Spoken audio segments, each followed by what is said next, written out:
Mamlakatimizda mustaqillik tufayli ma'naviy inqilob ro'y berdi. Tarixiy o'tmishga, milliy urf-odatlarga e'tiqod kuchaydi. Unutilgan ajdodlar ruhini shod etish imkoni tug'ildi.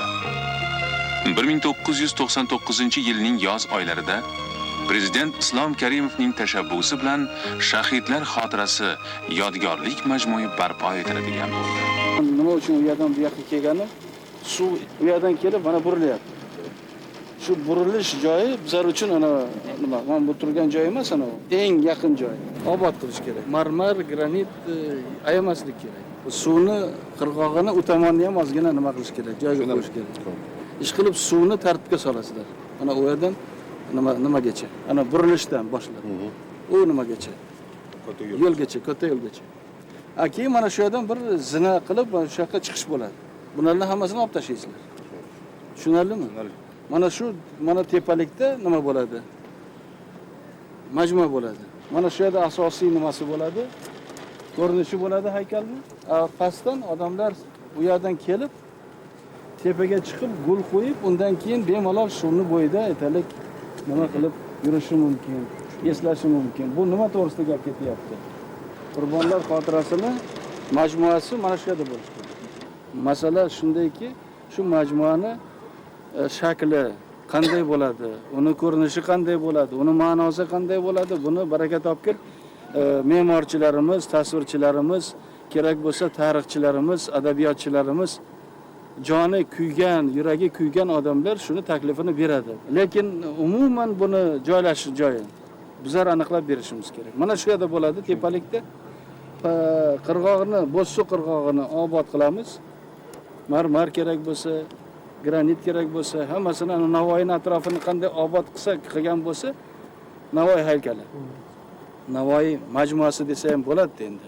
Buni ham mana shunday qilishimiz kerak. Shu yerdan pastdan tepaga odamlar chiqib, guldastalarini shu yoqqa qo'yib, ta'zim qilib, bosh egib, undan keyin pastga tushib, bemalol shu xotiraga berilib ketsa bo'laveradi. Bu ishlar 2000-yilgacha Navro'z kunida men o'ylayman ochilish marosimini tashkil qilsak yomon bo'lmaydi. Qilishimiz kerak buni. Bu bizlar uchun ham qarz ham farz. Men shunday tushunaman, o'zimni burchimni. O'sha yilning oktyabr oyidayoq qurilish ishlari jadal sur'atlar bilan boshlab yuborildi.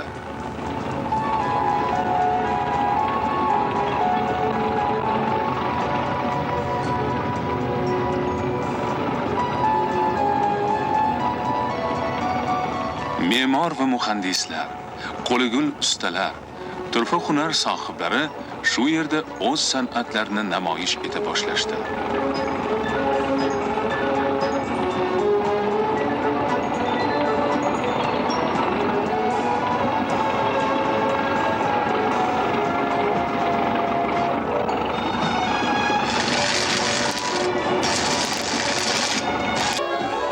Bo'zsuvning har ikki sohili ulkan qurilish maydoniga aylandi.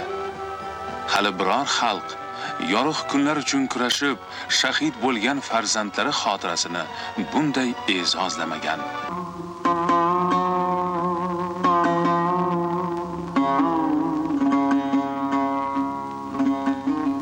Ota-onasi yo biror yaqin qarindoshi qatag'on etilgan kishilar sonsiz sanoqsizdir. Shuning uchun ham ular qurilishga jon dillari bilan kelib, shahidlar bog'ining barpo etilishiga o'z hissalarini qo'shdilar.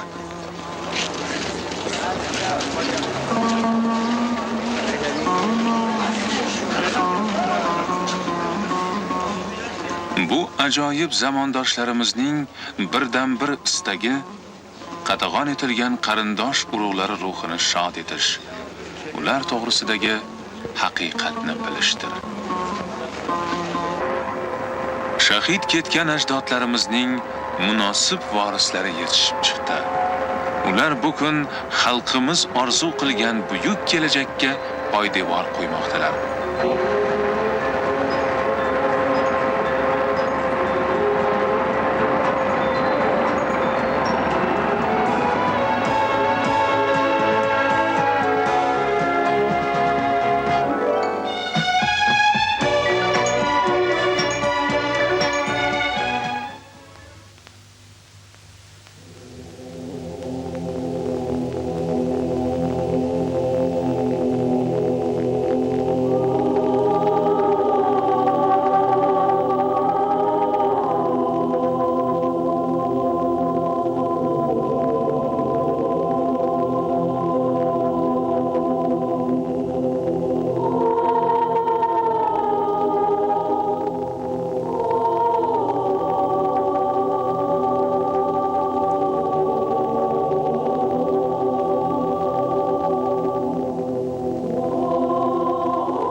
2000-yilning 12-may kuni yodgorlik majmui tantanali ravishda ochildi.